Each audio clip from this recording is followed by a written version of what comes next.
Bonsoir tout le monde. Bienvenue à cette assemblée régulière du 10e jour du mois d'octobre 2023. Nous attendons des gens ce soir, de la visite, on pourrait dire, mais on vient de vérifier les emails. On n'a pas d'email qui annule la rencontre et les gens sont pas pour l'instant arrivés. Donc, on ajustera, si vous le voulez bien, l'ordre du jour parce qu'on avait mis en ouverture la présentation d'un certificat de communauté bleue. Donc, on attendra ces gens. Donc, pour l'ordre du jour, Si vous avez dit, oui, je vais la lire. Point 1, acceptation diverse. 1.1, acceptation de l'ordre du jour.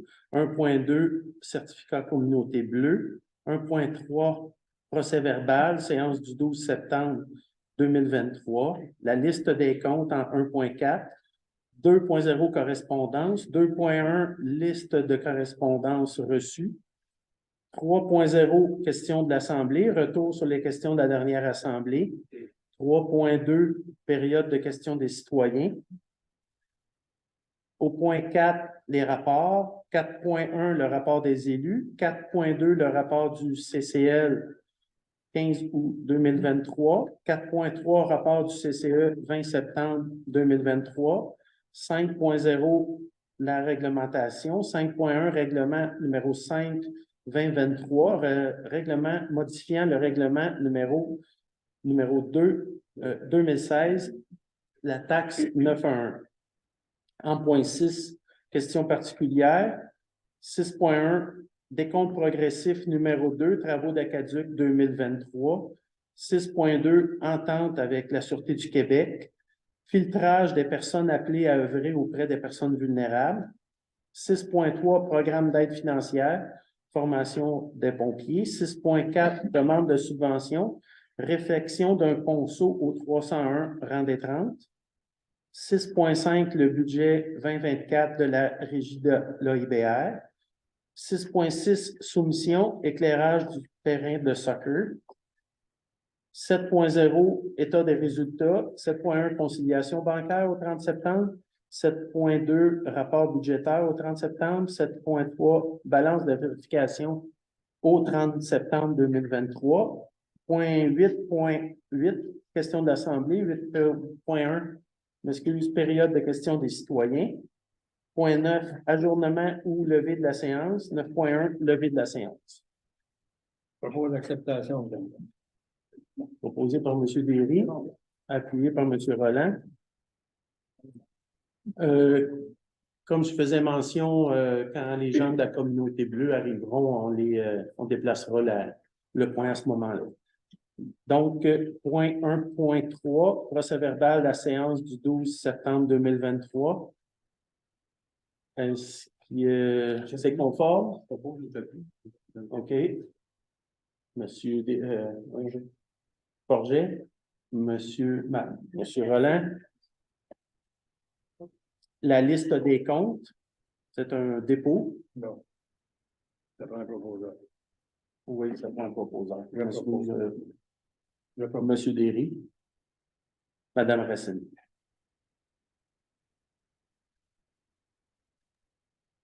Ici, c'est un dépôt. La correspondance, la liste de la correspondance reçue.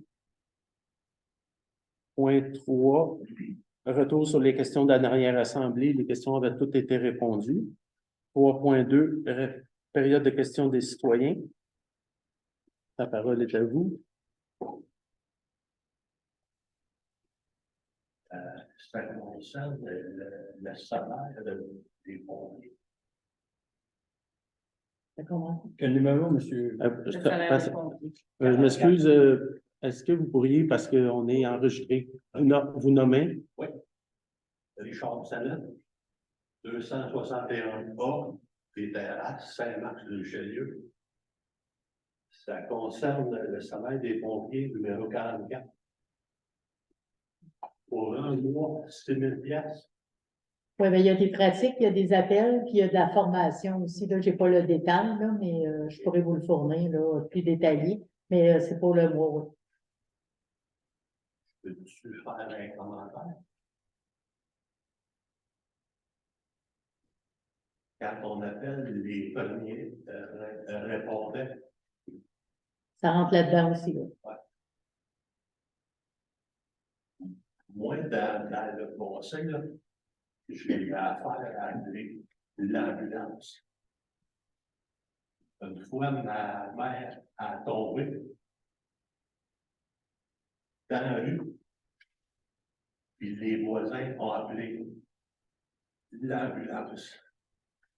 Ça a pris 55 minutes avant que l'ambulance arrive.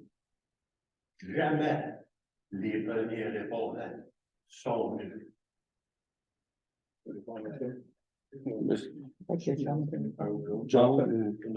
Dans un premier temps, moi, je peux vous dire que, dépendamment de l'appel, c'est qu'il y a environ 600-700 codes au niveau des pompiers premiers répondants.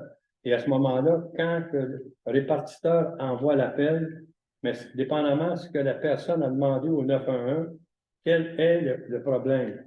Alors, si la personne est dans la rue, un accident, automatiquement, il appelle la police, il appelle une ambulance du service du ministère, et à l'occasion, s'il y a un problème, il appelle les premiers répondants.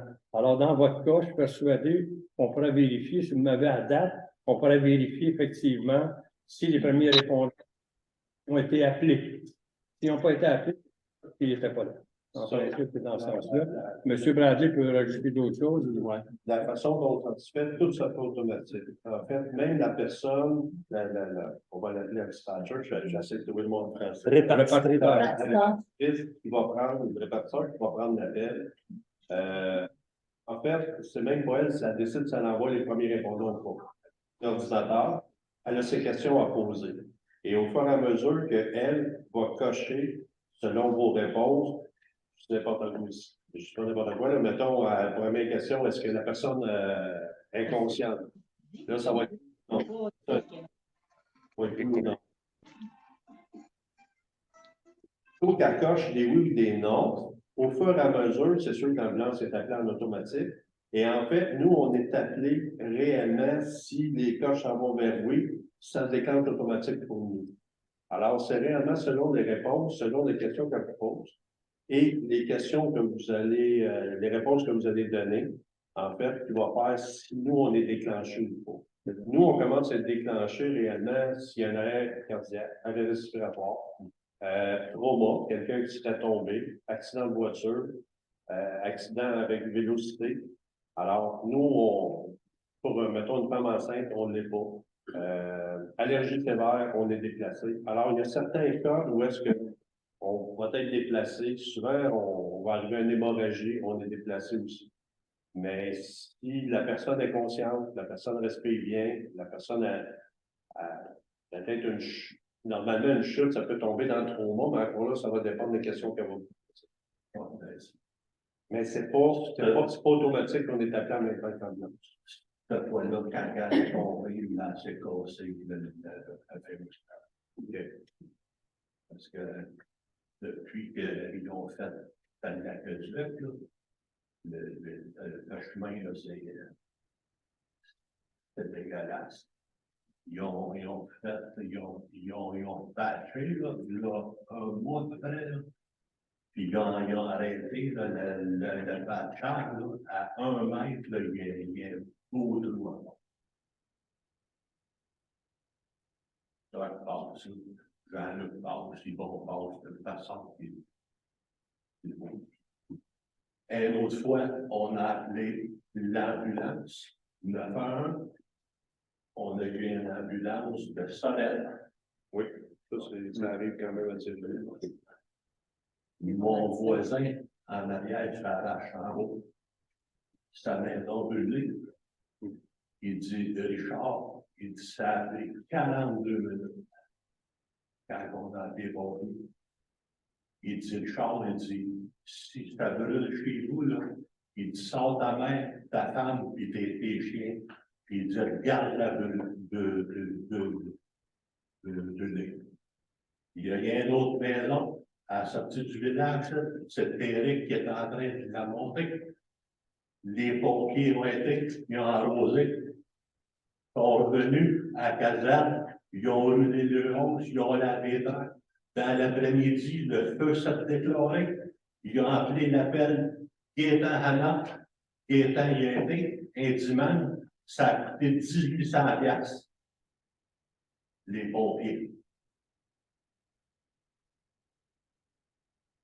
Ça dépend toujours comment ça peut arriver. À partir de là, quand vous savez que toute la Ils maison, ont même été pour la maison, ils n'ont même pas sauvé le garage. quand une maison est effondrée, ça se peut qu'on n'ait pas accès des fois dans des foyers qui sont encore en dessous. Tout dépendamment comment la maison va être tombée. Des fois, on va faire appel à la grue immédiatement. C'est sûr que c'est des dépenses supplémentaires à toutes les fois. Ou sinon, on va attendre, puis c'est sûr qu'on regarde tout en arrêtant, puis des fois, en dessous de tout l'amoncellement qu'il peut y avoir de bois, de maison, de murs, ça peut être simplement un morceau de bois qui brûle encore, qui est en dessous du bain qui n'est pas brûlé, qui est peut-être en porcelaine qui n'est pas brûlé, puis qu'à un moment donné, ben, là, ça va prendre tranquillement. Ça, c'est pas à l'abri, puis c'est pas le premier service incendie à qui ça arrive, c'est pas la première ville à qui ça arrive non plus ici. Alors, la seule chose que je peux vous dire, c'est que c'est jamais les pompiers qui vont décider pour un appel PR si c'est eux autres qui sortent ou pas. Les pompiers, je trouve que c'est pas leurs appels, c'est réellement la centrale d'appel qui décide, selon le cas, si les premiers répondants sont appelés ou pas. Ça serait nous, on serait appelés aussitôt que quelqu'un a besoin d'aide. Je veux dire que les pompiers, ce sont tout le temps les premiers à vouloir sortir. Parce que justement, ça fait partie de notre formation, puis on est là pour aider la population. Alors, nous, on ne choisit pas les cas. C'est réellement selon la formation qu'on a, c'est eux qui jugent si c'est urgent ou pas. Puis à partir de là, ben, c'est là qu'on a un appel. Puis ceux qui ont fait un nouveau passé pour des belles pièces. Ben, en fait, on a eu, là, comme Mme Burel vous a dit, il faut absolument décortiquer qu'est-ce qui a été fait, puis s'il y a de la formation pompier à travers de ça. La formation pompier est payée aussi. Alors, il y a des mois qu'on a 2 appels, il y a des mois qu'on a 8, 10, 12 appels dans le même mois. Alors, c'est sûr qu'il y a des mois où les salaires sont plus hauts, puis il y a des mois où les salaires sont plus bas. Ça, c'est une variation, si vous regardez à travers, c'est une variation on a une moyenne de plus de 100 appels par année. Alors, on parle d'une moyenne de 2 appels par semaine. Mais encore là, il y a des semaines qu'on n'a pas d'appel, puis l'autre semaine, on va en avoir 6. C'est ça qui fait que la variation de salaire n'est pas trop. C'est beau. Est-ce qu'il y a d'autres questions? Il y avait M. Pichet. M. Pichet et Mme. Je voudrais savoir, ici, sur leur bureau, comme vous avez distribué, il y a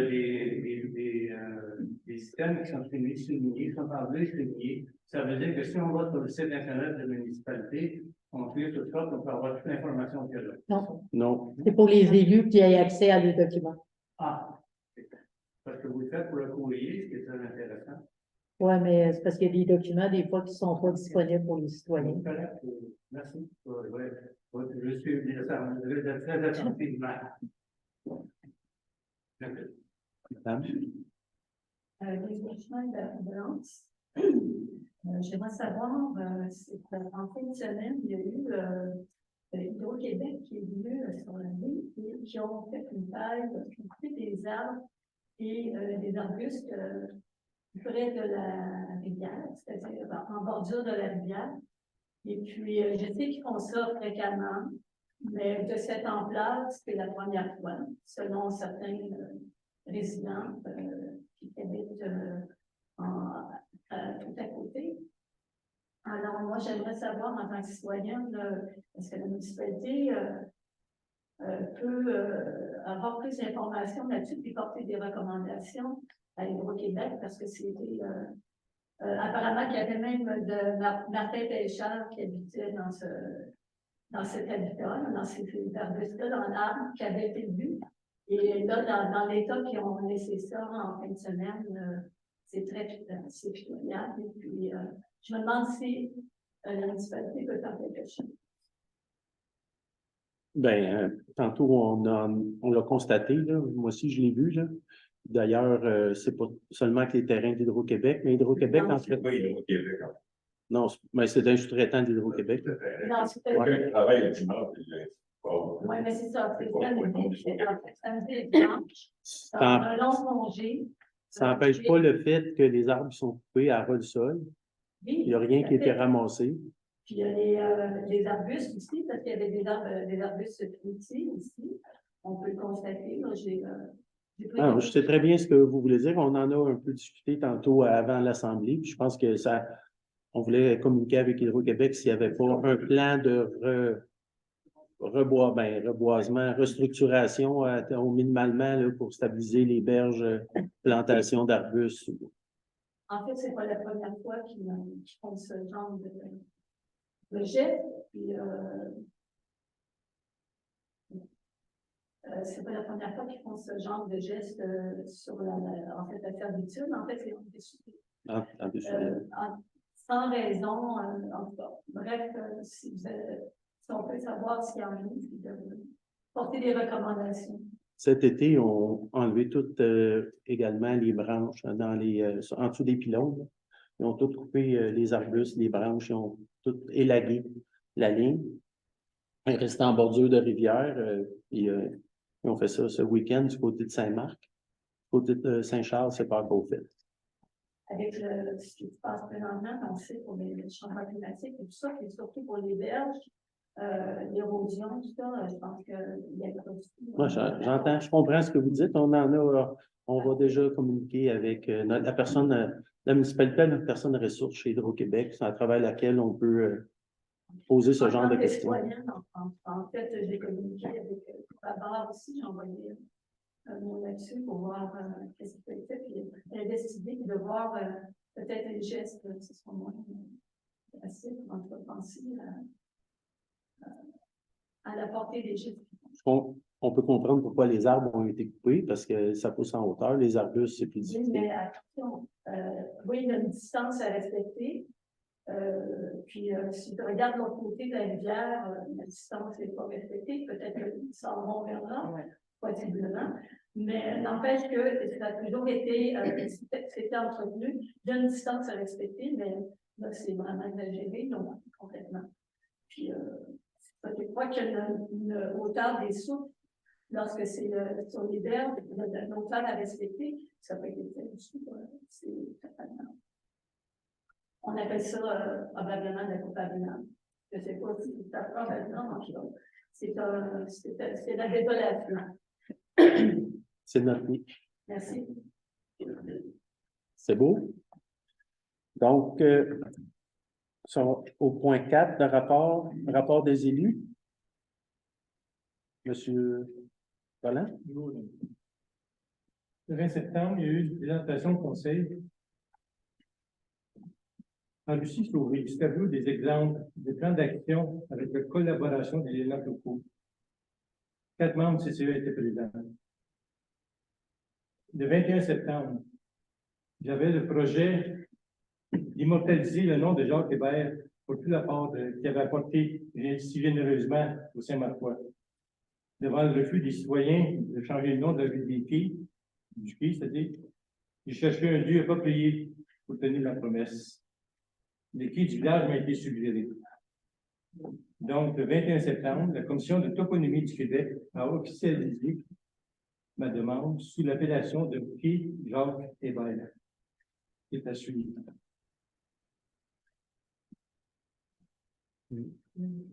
Madame Racine. À travers mon rapport, j'aimerais juste prendre une petite minute pour faire une mention spéciale parce que cette année, on fête un anniversaire spécial. C'est le 40e anniversaire de carrière de notre... Je sais que tu m'aimes pas. C'est important pour moi de souligner. Ça fait 40 ans cette année que Sylvie travaille pour la municipalité. Puis, Sylvie, le conseil et ses proches ont été rassemblés pour souligner le tout, mais je trouvais que c'était important de le souligner, que les gens le sachent. 40 ans, ce n'est pas vrai. Bravo, c'est plaisir.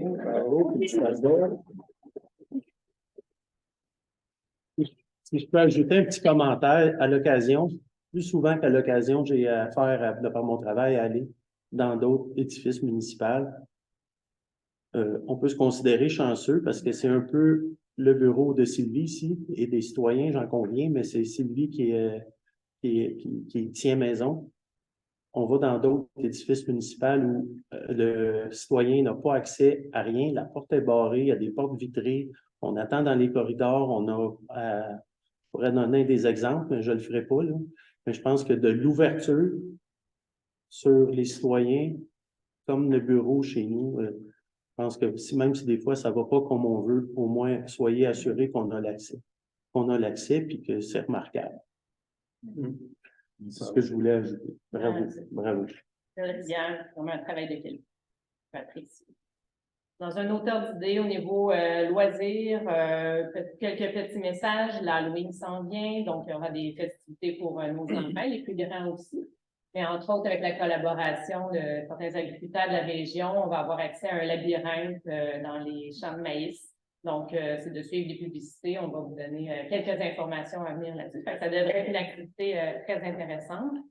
On aura aussi droit à un spectacle de Noël à l'église qui va avoir lieu le 16 décembre. Les détails viendront, mais ça risque de plaire à plusieurs. Spectacle quand même d'une assez grande envergure. Et petit message comme ça, vous avez vu probablement de façon lumineuse notre nouveau panneau numérique qu'on a sur le coin ou l'église. Donc, on croit que c'est quand même quelque chose qui va être important au niveau de notre communication. Faites attention, pas faire d'accident. Arrêtez-vous pas sur le point pour voir tous les messages, là, vous passerez, mais on pense que ça va favoriser notre communication au sein de la communauté. Donc, c'était le but. C'est tout.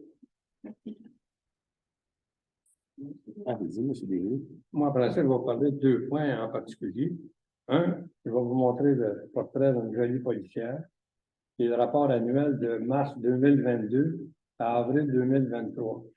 Aujourd'hui, on entend beaucoup de monde dire ça n'a pas de bon sens, on n'a pas d'argent, mais il y en a des millions qui s'en vont parce que les gens ne respectent pas les panneaux de signalisation, ne respectent pas les 30 dans les zones d'école. Et je dois vous dire qu'il y a beaucoup de millions de dollars qui s'en vont dans les poches du ministère. Pourtant, les gens devraient garder ça dans leurs poches et faire en sorte de conduire prudemment. En fait, c'est un message que je lance à tout le monde. Comme vous pouvez voir, depuis à peu près 3 mois ici, il y a 2 autos de police qui sont continuellement ici. Et je dois vous dire que malheureusement, il y en a beaucoup qui ont des contraventions. C'est des citoyens de la place ici. Alors, pourtant, je passe le message assez souvent. On a installé 5 panneaux, justement, dans les points stratégiques, que ce soit sur la montée vers Cher, sur la rue de Lens, sur la 223, même sur la 60, sur la montée de la rang des 60. Alors, tout ce que je demande, moi, c'est que les gens puissent respecter, je parle aux gens de notre communauté, là, de respecter, en fait, les panneaux de circulation. Et à ce moment-là, ben, vous allez être un petit peu plus riche dans vos poches pour le futur. Mon deuxième point, c'est un point qu'on parle, oui. Mais les panneaux, là, quand on rentre, là, puis que ça indique la vitesse, s'il faut faire 50, on fait 80, ça fait quoi? Ben, c'est ça, c'est justement l'idéal, ça serait d'avoir à peu près 40 policiers. Mais le problème, c'est ça, c'est qu'on a 2 véhicules, 1 policier par véhicule, puis on a 4 municipalités. Alors, c'est difficile d'en avoir un tous les jours. Comme j'ai toujours dit, moi, la meilleure façon de ralentir ici, c'est peut-être comme en Ukraine, avoir des trous partout, il n'y aurait plus de problème, parce que tout le monde pourrait tomber dans un trou, ça serait fini la vitesse. Mais c'est pas ça le cas. Vous savez, en tout cas, je ne veux pas faire un débat avec ça, M. Bissonnette, mais on va vous écouter. Mais ma question, le panneau qui sert à quoi? Ben, c'est ça. À sensibiliser les citoyens. C'est sensibiliser 2 le choses. monde. Sensibiliser les citoyens, Et voilà. puis il y a également une accumulation des données. Fait que toi, Richard, tu peux penser qu'il y a beaucoup de gens chez vous qui roulent à 100. S'il y avait un panneau chez vous, à l'entrée du village, il y en a, on est capable de prendre les données et de voir c'est quoi la vitesse. Parce que la perception de l'humain, elle peut être différente pour bien des raisons, mais là, ça enregistre réellement les données qu'on voit à l'écran. OK. Puis là, avec ça, la police, ça peut dire, ça roule, puis il rentre à... Ils peuvent voir les heures où il y a. Ouais. Les heures que le trafic le plus rapide. On a, Mais c'est pas un radar photo. Non. non, Le seul C'est- élu qui existe, il est devant le toit de ciel. Lui, il prend des photos puis il émet une contravention. C'est comme un peu sur la route 20. Tout le monde roule 120. Aussitôt qu'il arrive à la sortie 98, tout à 99, parce que le radar est là, puis lui, il prend les plaques. Mais c'est ça qu'on a quand il est au toit de ciel. C'est un panneau blanc. Puis à ce moment-là, il prend la licence, il prend la photo du conducteur, puis il prend aussi la plaque. Alors, automatiquement, lui, il reçoit une contravention. Je peux vous dire, j'en connais des gens qui l'ont eu. Oui. Je les connais intimement. Alors, ils m'ont donné un petit peu de merde, mais c'est pas grave. J'ai dit, t'as vu, ça fait ici, à 70, il n'en a jamais. Mais je ne paierai pas ton billet. Non, j'ai pas de point perdu. C'est beau. Ça va bien. Ça, c'est parfait. Alors, bon. Mon deuxième point, en fait, à chaque année, il y a un congrès de la Fédération québécoise des municipalités. On appelle la FQM. On n'entend pas beaucoup parler à la radio, sauf quand il y a des événements quand même spéciaux.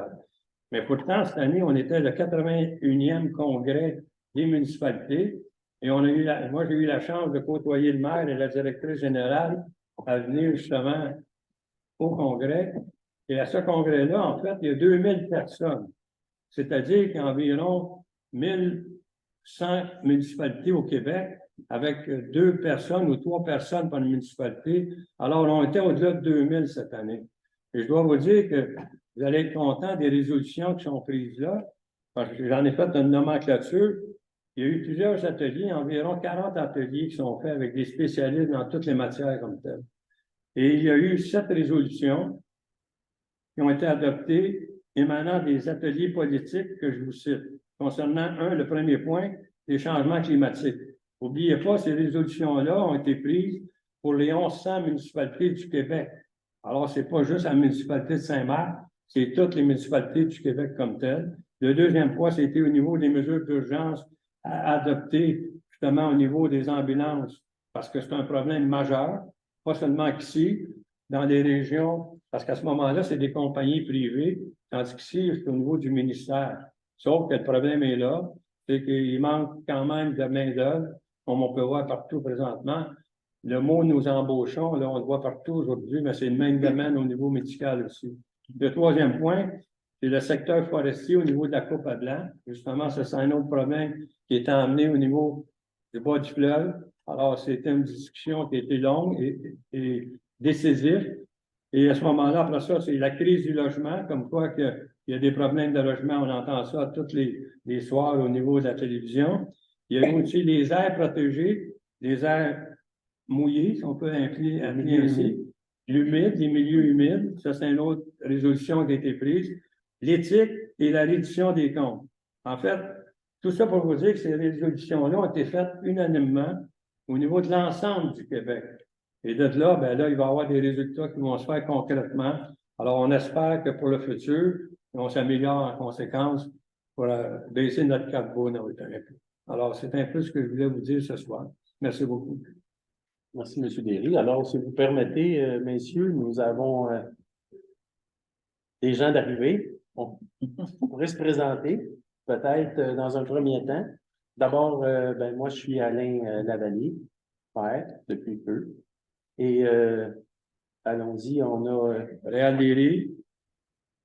Marc-Claude Racine. Maurice Roland. Ghislain Henry. Yvon Forget. John Bradley. Enchanté. Donc, mon nom est Rebecca Perrin, je suis la directrice générale de l'organisme Au Secours.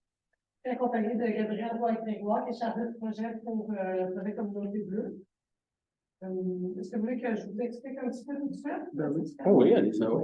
Donc, la certification Communauté Bleue, en fait, c'est une initiative d'un consortium en fait, de 3-4 organisations qui a été guidée par une grande personne qu'on appelle Maud Barlow. Maud Barlow, c'est une Canadienne qui réside à Ottawa. Et en 2010, elle a été conseillère spéciale des Nations Unies pour faire un travail de recherche en fait de présentation d'une résolution spéciale, une motion spéciale des Nations Unies, qui était la reconnaissance du droit humain à l'eau. Donc, comme vous le savez probablement tous ce soir, l'eau, c'est indispensable à la vie. en tant qu'habitat, mais en tant aussi que composante constitue notre corps. On ne peut pas retirer l'eau à un organisme vivant, c'est comme si on lui retirait la vie. Les Nations Unies, en 2010, ont adopté à la majorité cette notion-là, donc depuis ce temps, l'eau et les services d'assainissement qu'on reconnaît comme un droit humain. Sauf que le Canada, à cette époque, s'était abstenu de voter. À l'époque, c'était le gouvernement Harper qui était au pouvoir. Mme Barlow, lorsqu'elle est revenue au Canada, outrée de savoir que son propre pays n'avait pas appuyé cette motion-là aux Nations Unies, avait décidé que si ça ne devait pas venir du gouvernement, cette reconnaissance-là, ça devait venir des citoyens, donc de la population. Et de concert avec le syndicat canadien de la fonction publique et puis le Blue Planet Project, qui est un réseau international de promotion des droits humains à l'eau, ils ont constitué une certification qui s'appelle Communauté bleue. Donc, c'est une certification qui est internationale. On a des villes comme Paris, Berlin, Los Angeles qui sont Communauté bleue. Et puis, pour le devenir, c'est assez simple, dans un contexte québécois, parce qu'on a juste 3 résolutions à prendre. La première, c'est de reconnaître les droits humains à l'eau et au service d'assainissement. Donc, on ne peut pas priver quelqu'un de cet accès-là. La deuxième résolution, c'est de bannir la vente d'eau embouteillée de toutes les installations municipales et les événements qui sont co-organisés par la municipalité. Et le troisième engagement, c'est de conserver en gestion publique toutes les infrastructures de traitement d'eau potable et d'assainissement des eaux usées. Parce que la privatisation de ces infrastructures, c'est une autre façon, en fait, de bloquer l'accès. Ça se voit beaucoup dans d'autres zones mondiales.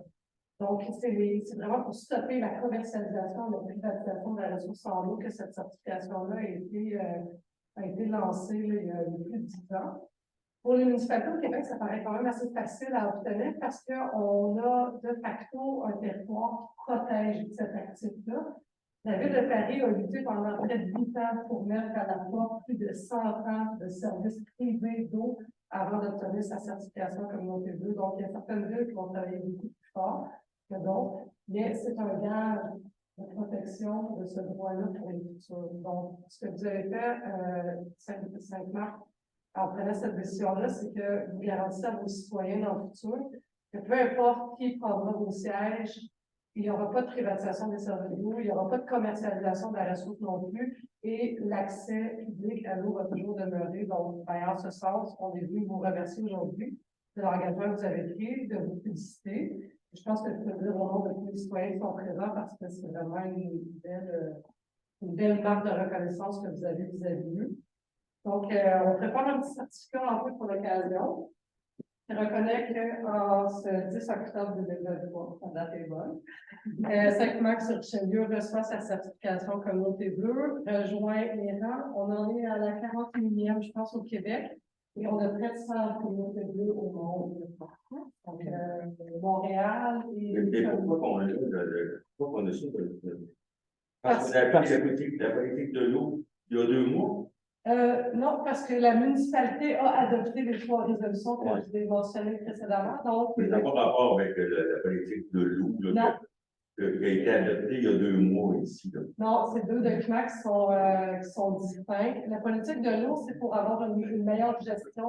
Je n'ai pas lu en détail, mais c'est vraiment pour avoir une meilleure empreinte hydrique, une meilleure gestion en fait de l'eau sur le territoire. Celle-ci, c'est vraiment pour traîner toutes l'appropriation en fait, de la ressource par des entités publiques. Mais j'aimerais élaborer un petit peu là-dessus. Il n'y a pas d'eau potable. Est-ce que la présence humaine a sa place? Ben, je pense qu'on pourrait peut-être tantôt profiter de la période de questions là, pour. Moi, je sais pas Ils sont ici pour venir remettre un certificat, là, pas pour gérer la planète en même temps. Je peux peut-être répondre juste succinctement parce que l'homme s'est toujours installé là où il y a de l'eau parce que l'eau est indispensable à la vie. Et dans beaucoup de régions sur la planète, l'eau est plus accessible. Donc, on parle d'eau souterraine comme d'eau surface. C'est parce qu'il y a eu un accaparement généralement par des entreprises. Que ce soit des entreprises agricoles, que ce soit des entreprises pour en faire de la transformation du détournement. Donc, on se rejoint quand même un peu ici, là. J'aimerais ça à ce moment-ci, ça a été investigué par les gens du comité de l'environnement. J'aimerais ça s'ils pourraient se joindre à nous pour prendre un petit cliché qui mortalisera notre. De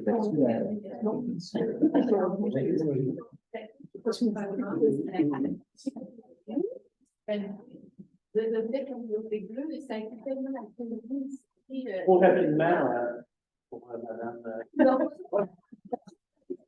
Et avec grand bonheur, ça a été accueilli, vraiment, l'initiative initiale. Et merci beaucoup. D'ailleurs, je pense que l'organisme Au Secours à Montréal qui gère ce projet, ce programme d'économie bleue. Et d'ailleurs, on utilise Au Secours, l'organisation des moyens d'un projet de privatisation de l'île à Montréal. Et il a fallu lutter contre la privatisation à Montréal, ou la création de l'organisme Au Secours, qui maintenant pose le projet de communauté. Madame Sauvé, vous n'avez pas de la création de ça. C'est grâce à elle qu'il y a pas une privatisation au Québec. Exact. Est-ce que vous pouvez mettre Non, mais ça, c'est pas beau. Ouais, devant Non, c'est pareil. Je me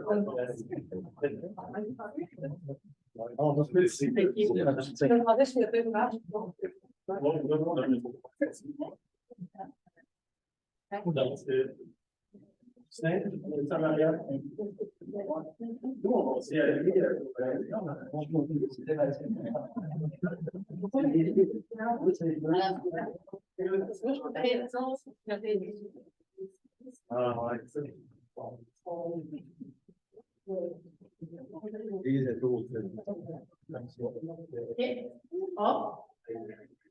Vous êtes prête à vous sourire?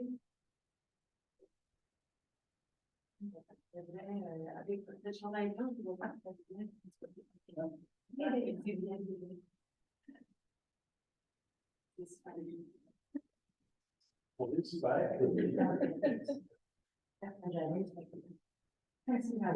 Bon, ben, merci.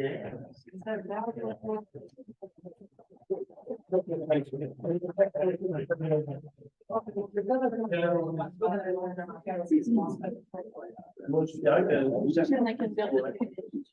présenter Saint-Marc avec Paris, donc ça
On avait des spécialistes qui Ça, c'est à lui.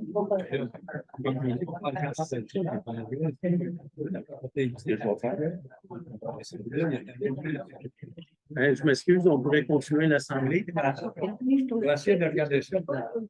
Et on verra que OK?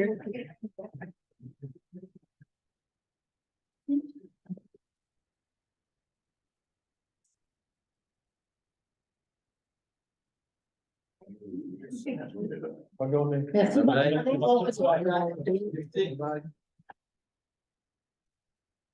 Donc voilà, monsieur, le rapport des élus, monsieur Henry. Oui. Bonsoir. Première rencontre avec le CCE cette semaine. J'étais avec M. Maurice, comme il mentionnait tantôt, le 20 septembre. On nous a présenté, on a fait la présentation d'une présentation qui a été éventuellement présentée. J'ai aussi eu la chance on parle d'eau, de visiter avec M. le maire et Mme la directrice et Yvon. On a visité les installations, les nouvelles installations de l'IBR à Saint-Denis. C'est très intéressant. Et puis, sur l'autre mention, Marie-Claude l'a dit tantôt. Je ne le répéterai pas. Non, parce que si je t'aime. Elle n'aimera pas ça. Non, non, quand même, là. Ça a été dit, c'était fait. Merci. C'était 40 pendant 40 ans, j'ai connu bien des maires, mais une mère comme ça, c'est Ah non, c'est ça. Juste pour vous dire que je suis aussi vice-président de la Société d'histoire. Et la Société d'histoire vous invite à une conférence qui a lieu le 19 octobre à 19h, ici à la salle municipale. Et M. Alain Kelly, qui est un historien chevronné. Donc, je vous conseille, c'est d'entrée gratuite. Donc, je vous conseille de venir voir et plus au courant. Monsieur Bradley. Bonsoir. J'aimerais remercier les organisateurs pour la fête de la famille. On a eu quand même beaucoup de citoyens qui sont venus nous voir. Ça a été super agréable, super bien organisé. Beaucoup de monde se sont rappelé le temps des palladiums avec les patins à boulettes qu'on avait qui étaient disponibles aux citoyens. Un gros merci aux organisateurs, Patricia Saint-Laurent maintenant, la directrice, puis je pense que le CCL était là-dedans aussi, c'est ça. Je suis peut-être plus au courant du CCL, vu que j'en fais partie, j'ai hâte à ma première réunion. Pour le reste du temps, en fait, j'étais hors service, question de santé. Alors, je suis de retour ce soir. C'est ça qui s'est passé dans le dernier mois. Merci tout le monde. Donc, je dois dire qu'on a profité, Mme Burel, elle n'aime pas ça, mais on a quand même, vous allez voir, de toute façon, dans la liste des comptes, on a quand même profité de l'occasion pour fêter les 40 ans de Mme Burel. On a invité les gens avec qui elle a travaillé, la famille proche, quelques amis, des gens avec qui elle a travaillé comme élue municipale. Les anciens maires, on était environ peut-être 35-40 personnes. On a fait ça la semaine dernière dans cette belle journée du mois d'octobre à l'Auberge Infie, chez nous. Donc, je pense qu'on peut être fiers, puis on en a profité pour souligner vraiment l'effort qui a été mis à la somme de toutes ces années. Donc, pour le reste, je pense que tout le monde a fait le tour. Je suis allé à la FQM avec M. Derry. Voilà. Donc, nous pourrions aller au 4.2, rapport du CCL. Oui, le CCL, en fait, c'est le rapport de la rencontre du mois d'août, mais je vous en avais fait pas la lecture, mais un résumé de ce qui s'était passé à la rencontre dernière. Donc, très rapidement, on avait nommé les nouveaux membres et on avait commencé l'analyse de l'offre de loisirs, ce qui va se poursuivre aussi à notre prochaine rencontre du mois d'août. Voilà. Propose de Ouais. Oh oui, je propose de poser Madame Racine, Monsieur Bradley, le rapport du CCE. Oui. Comme j'ai mentionné tantôt, première rencontre le 20 septembre. Rapidement, c'était une première rencontre pour moi, donc on a fait un petit tour de table, on s'est présenté. On a statué les prochaines rencontres, les rencontres pour l'année à venir. On a parlé du projet du Lac des Jardins qui va, on devrait finaliser là, lors de la prochaine rencontre pour le mettre en fonction et le finaliser dans le fond. Puis, toujours la fameuse politique environnementale qui est à terminer et ainsi que d'autres projets à mettre en place à venir au courant de l'année. Donc, je propose le rapport. Je propose le rapport. Monsieur Henry, puis second. Non. Monsieur Roland. Réglementation 5.0, réglementation numéro 5.23, 5.1, oui. Oui. Règlement numéro 5, 2023, règlement modifiant le règlement numéro 2, 2016, la taxe 9.1, Monsieur Derry. Oui, mais avant de dire ceci, je vais vous dire que, comme vous pouvez voir, il n'y a pas de CCU. C'est pas parce qu'on ne veut pas, c'est parce que la construction est plus lente. Il n'y a pas de demande de permis dans le moment. Alors, on a été mois d'août, mois de septembre, c'était tranquille. Donc, on travaille sur les règlements entre-temps. Alors, ça va venir plus tard. Concernant le 5.1, je dois vous dire, c'est 22 pages, mais on va lire juste la première. 22. Non, 2023, je l'ai dit. Alors, le Conseil décrète ce qui suit. Article 1. L'article 1 du règlement 2.2016 est remplacé par le suivant.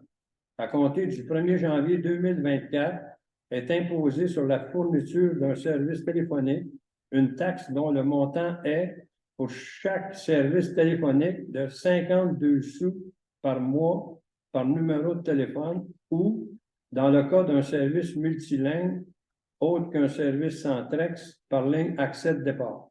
L'article 2, le règlement 2-2016 est modifié par l'insertion, après l'article 1, du suivant.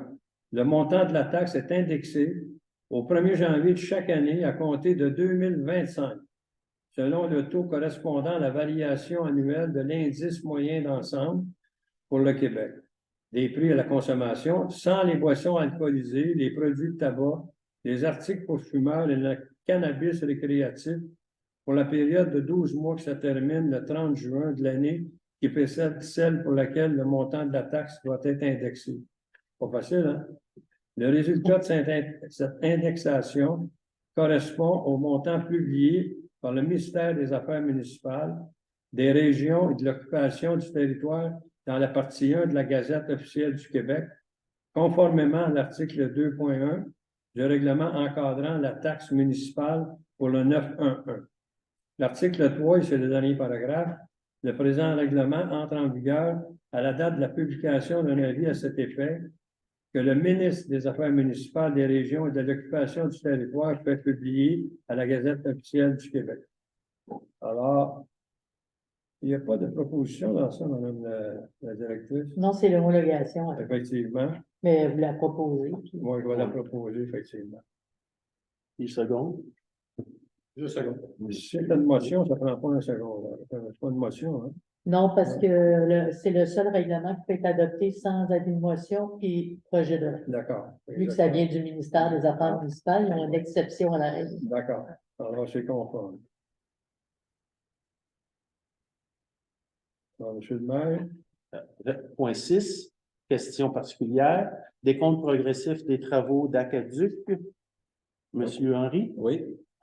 Attendu que le rapport déposé par Luc Brouillette, directeur général de la Régie de l'AUVR, relativement aux travaux réalisés jusqu'au 30 septembre 2023 par les entreprises de l'ordre. Attendu que pour donner suite à la vérification du décompte pour les travaux réalisés, M. Luc Brouillette recommande le paiement de 275 332,67 sous, toutes taxes incluses. En conséquence, il est proposé par... Peux-tu proposer? Oui. Appuyé par un collègue, et unanimement résolu que le Conseil accepte le décompte numéro 1 et autorise la directrice générale à effectuer le paiement comme recommandé. Merci. 6.2, entendre la SQ, le filtrage des personnes appelées à œuvrer auprès des personnes vulnérables Monsieur Derry? Oui, attendu que la municipalité de Saint-Marc-sur-Richelieu doit conclure une entente qui a pour objet de définir les rôles et responsabilités de la municipalité et de l'unité de la Sûreté du Québec quant au filtrage des candidats visés.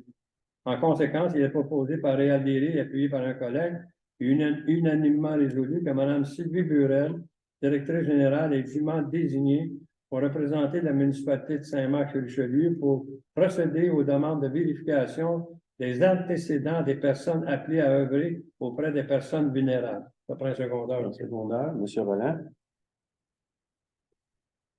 Petite explication rapide, admettons qu'on voudrait embaucher des coachs ou des personnes qui travaillent avec qui pourraient travailler ou être appelées à travailler avec les jeunes, mais on doit faire valider ces personnes-là leur punitif. Puis il y avait un petit ajustement de réglementation à faire là, à ce niveau-là. C'est pas parce que c'était pas fait avant, c'est parce qu'il y a eu changement d'administratif à leur endroit. 6.3, programme d'aide financière, formation des pompiers. M. Derry. Oui. Attendu que le programme d'aide. Voyons. Je suis, hein. Vous êtes assis à Maillot. Non. T'as rendu dans le Sur le lien. T'as rendu dans le contour de la tranche. Voyons, non.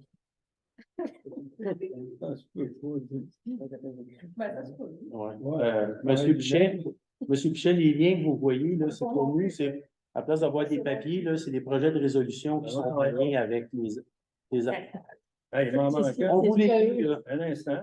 C'est ce qui vous lie dans le fond, qui je vois.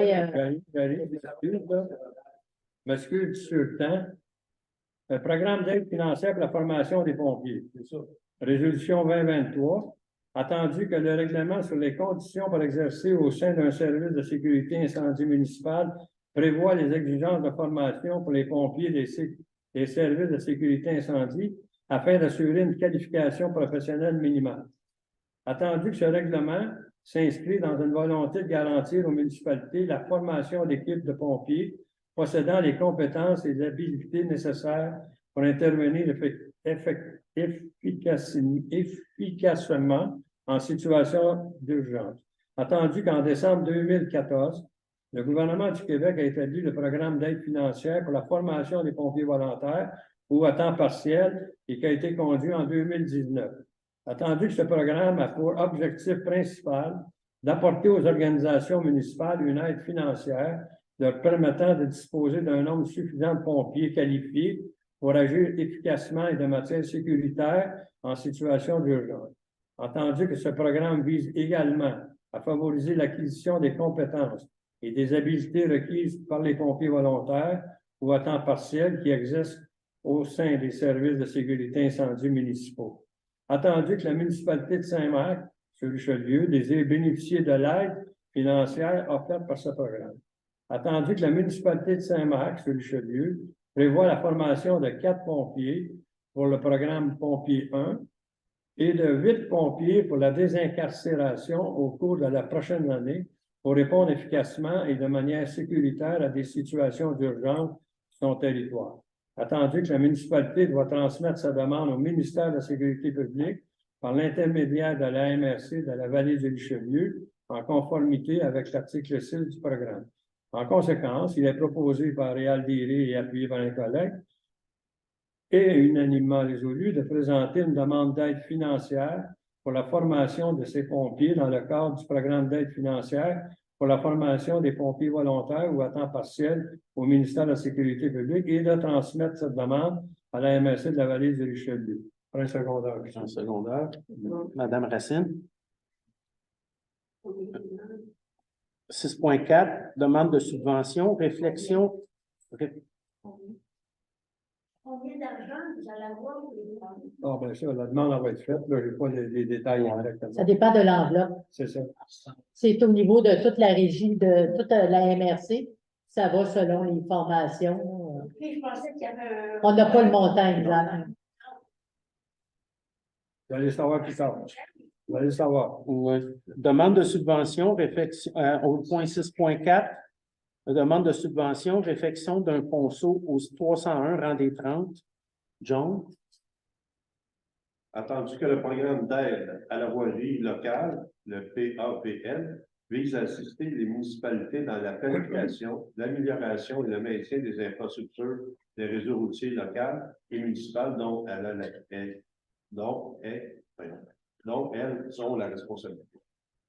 Entendu que les membres du Conseil ont pris connaissance des modalités d'application du PAVL 2021-2025, entendu que la municipalité de Saint-Marc-sur-Richelieu doit respecter les lois et règlements en vigueur et obtenir les autorisations requises avant l'exécution du projet, entendu que la municipalité de Saint-Marc-sur-Richelieu choisit d'établir la source de calcul de l'aide financière selon l'estimation détaillée du coût des travaux, entendu que la municipalité de Saint-Marc-sur-Richelieu autorise le dépôt de la demande d'aide financière, confirme sa contribution financière au projet et autorise un de ses représentants à signer cette demande.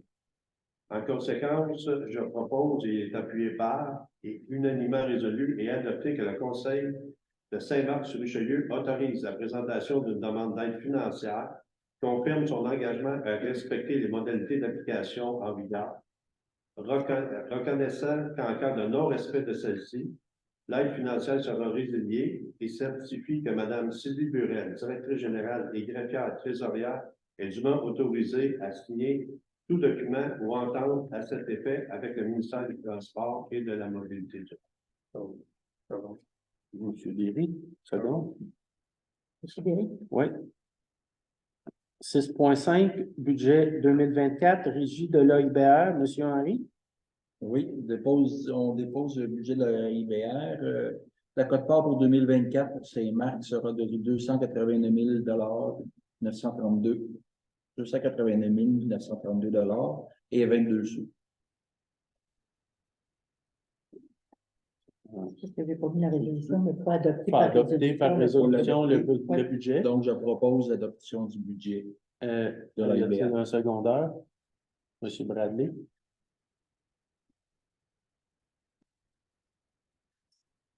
Euh, 6.6, soumission, éclairage du terrain de soccer. Acceptation de soumission éclairage de terrain de soccer. Attendu que des soumissions sur invitation ont été demandées pour l'éclairage du terrain de soccer. Attendu que 3 soumissions ont été reçues et analysées. Attendu que ces travaux d'infrastructure doivent être effectués avant le 31 décembre 2023 afin d'être comptabilisés dans le seuil minimal d'immobilisation pour le programme de la TEC. En conséquence, je propose et appuyé par et unanimement résolu d'accepter la soumission trouvée conforme de Guimont Électrique, un coût de 74 000 74 000 et 14. Unanimement résolu d'accepter la solution trouvée conforme au coût, incluant les taxes. Il est également résolu que les dépenses pour ces travaux soient déboursées à même le surplus. Bon, monsieur Forger.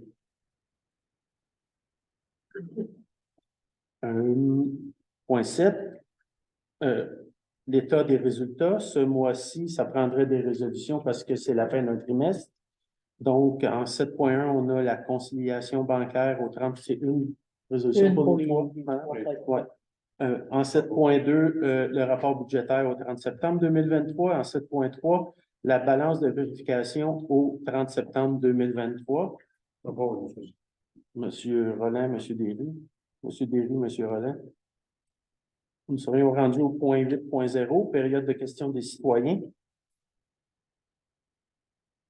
Y a-t-il des questions?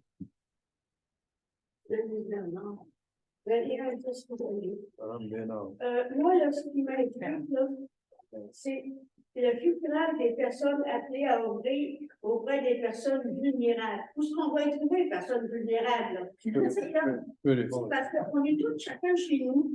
Non, c'est pas ça que ça veut dire. C'est que quand la municipalité engage du personnel pour donner des cours à des enfants, OK. faut s'assurer qu'ils n'ont pas des antécédents judiciaires pour pas abuser des enfants, ou n'importe quoi. C'est juste pour vérifier les antécédents des gens qu'on engage qui travaillent auprès des jeunes ou des personnes âgées. C'est tout. Les personnes qui sont en pouvoir face à une clientèle, c'est les enfants qui sont visés ici, là, comme personnes vulnérables. Je comprends. Parce que là, c'était vague. Ah, Ben, pour les aînés, c'est la même chose, Mme Bernard. C'est qu'en principe, Oui, c'est fait. effectivement, c'est pour ça que je peux vous le dire, c'est que tous les responsables dans les clubs, dans les ensembles des clubs, dans l'ensemble du Québec, s'ils font partie d'un conseil d'administration, à ce moment-là, ils doivent passer pour les antécédents judiciaires, puis on reçoit une lettre comme quoi que c'est conforme ou non. Parce qu'exemple, je peux vous donner quelqu'un qui travaillerait dans une compagnie qui était trésorier, qui a fait une fraude, puis là, il est retraité, puis là, tout à coup, il s'en vient dans un club, puis il devient trésorier. Bien, à ce moment-là, on ne sait pas ce que même personne-là a fait une fraude il y a 15 ans, mais automatiquement, il peut jouer d'un coffre. Même si on n'a pas beaucoup d'argent à FADOC, bien, il faut la garder, il ne faut pas s'en faire voler. C'est dans ce sens-là. Oui, mais de toute façon, comme pour être bénévole à l'école, ils ont fait une enquête. Et voilà. C'est la même chose. Bon, ben, c'est la même chose. la même chose. La même chose, ok, parfait. C'est juste que le poste de Saint-Mathieu-de-Belleuil a été Attribué. avec Sorel-Tracy, puis eux voulaient avoir une nouvelle résolution, vu que ça avait été fait juste au niveau de la vallée du Richelieu. C'est juste pour ça, là.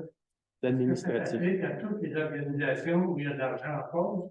Mais pas juste de l'argent, non, c'est... Ça peut être n'importe où. Non. Les fondations d'instruction, c'est les antécédents judiciaires, en principe, comme je vous l'expliquais un exemple. Partout. C'est Non, mais je veux dire, face dans des organismes où il y a eu une résolution d'établi, nous, elle l'était au niveau de la FADOC.